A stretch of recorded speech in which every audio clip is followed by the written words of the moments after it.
Sampurasun Tribuners, Cerita Pakuan kembali hadir untuk memperbaharui ruang informasi Anda mengenai pemimpin di Jawa Barat.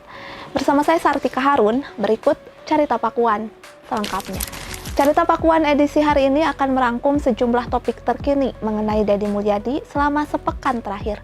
Apa saja ulasannya berikut dalam tajuk Cerita Pakuan. Tribuners, kita masuk ke kabar pertama. Kementerian Sosial bersama Pusat Pelaporan dan Analisis Transaksi atau PPATK membongkar penyalahgunaan bantuan sosial atau Bansos di Jawa Barat. Data dari Kemensos dan PPATK menunjukkan sebanyak 49.431 penerima Bansos di Jawa Barat terindikasi menyalahgunakan dana Bansos untuk bermain judi online dengan total transaksi mencapai 199 miliar rupiah. Menanggapi kabar tersebut, Deddy Mulyadi lantas mengambil langkah untuk menghentikan bantuan kepada penerima yang terindikasi judi online. Sementara itu, Dinas Sosial Provinsi Jawa Barat memastikan akan mencoret nama-nama yang terbukti terlibat dalam permainan judi online. Adapun pihaknya akan menggantikannya dengan penerima manfaat baru yang lebih membutuhkan. Tribuners, kita beralih ke informasi lainnya. Ketua Himpunan Nelayan Seluruh Indonesia atau HNSI Kabupaten Pangandaran JJ Wiradinata berani menantang Gubernur Jawa Barat Deddy Mulyadi. Tantangan tersebut berkaitan dengan keberadaan keramba jaring apung atau KJA di pantai timur Pangandaran yang melanggar aturan. Aturan yang dilanggar mulai dari kebijakan pemerintah daerah, tata ruang wilayah, hingga peraturan menteri terkait konservasi laut. Meski begitu,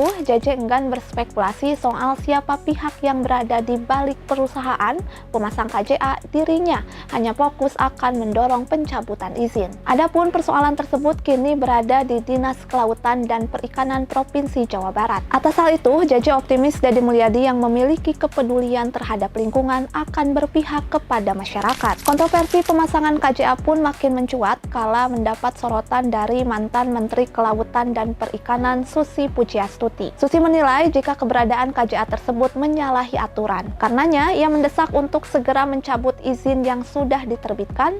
Adapun kekhawatiran Susi adalah keberadaan KJA ini merusak tatanan lingkungan laut. Menanggapi hal itu, Deddy Mulyadi menegaskan jika Pangandaran merupakan pantai wisata dan bukan untuk budidaya ikan. Deddy Mulyadi menyoroti izin KJA yang dikeluarkan harus dilakukan evaluasi agar tidak menimbulkan polemik. Tribuners, kita masuk ke kabar penutup. Menteri Lingkungan Hidup Hanif Faisal Nurofik mengingatkan pemerintah daerah terkait pengelolaan lingkungan dan sampah. Menurutnya, menjaga lingkungan merupakan investasi jangka panjang yang berdampak besar bagi kualitas hidup masyarakat dan kelestarian alam. Dilansir dari Kompas.com, data dari Sistem Informasi Pengelolaan Sampah Nasional atau SIPSN yang dikelola Menteri Lingkungan Hidup dan Badan Pengendalian Lingkungan Hidup atau BPLH mencatat, produksi sampah di Jawa Barat pada tahun 2024 diperkirakan mencapai 6,1 juta ton, yang mana sebagian besar belum dikelola dengan optimal. Mirisnya, di sejumlah kabupaten dan kota pengelolaan sampah masih sebatas pengangkutan ke TPA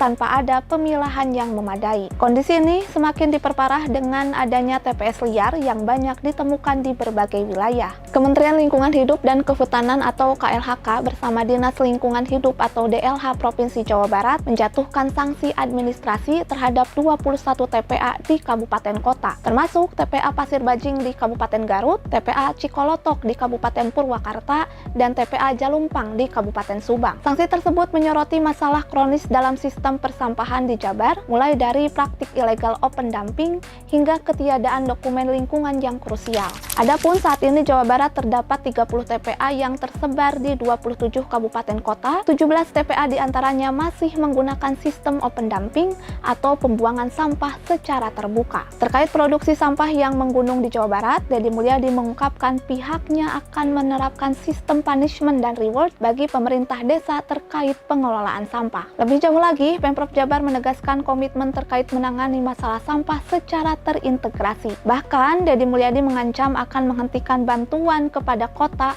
kabupaten, kelurahan, dan desa yang tidak mampu mengelola sampah sesuai ketentuan pemerintah pusat melalui Kementerian Lingkungan Hidup dan Kehutanan. Sementara bagi daerah yang berhasil mengelola sampah dan menjaga lingkungan, akan diberi reward berupa penghargaan Piala Adipura dari KLH. Adapun Pemprov Jabar menggelar lomba desa, kelurahan, kabupaten, dan kota terbersih dengan memperebutkan penghargaan Anugerah Gapura Sri Baduga dengan hadiah sebesar 9 miliar dan mahkota binokasi dengan hadiah 15 miliar rupiah. Berikut tadi update Carita Pakuan edisi hari ini. Terus saksikan Carita Pakuan di kanal YouTube Tribun Jabar. Saya Sartika Harun, terima kasih atas atensi Anda. Sampai jumpa.